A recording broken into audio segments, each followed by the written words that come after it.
Assalamu alaikum wa rahmatullahi ta'ala wa barakatuhu. Ina muku kowa fatan alkhairi da fatan yadda muka wayi gari lafiya. Allah ka sa mu wani lafiya. Sunana Lawal Ahmad Jarumi a masana'antar fina-finan Kannywood, Umar Hashim a cikin izzarsu.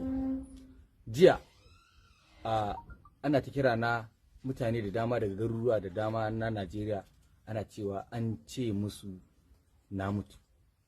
To ban mutu ba, gani da raina yanzu haka ma ina cikin garin Jigawa, muna aiki tare da sauran abokan ayyuka na. In kuka duba duk za ku ga mu gama a zaune tare da su.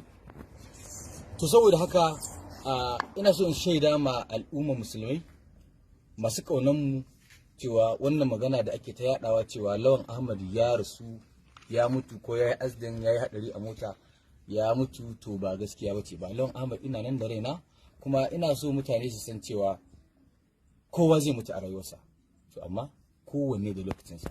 Mu dai lokacin namu bai ba, kuma muna fata da mu da al'umma musulmai na duniya gabaki daya, duk wanda Allah zai ɗauki ransa muna masa fata ubangiji Allah sa ya cika da kalmar shahada, ya cika da imani. Amma wannan jita-jita da ake cewa Lawan Ahmad ya rasu, to ba gaskiya ba. Gani da raina kuma ina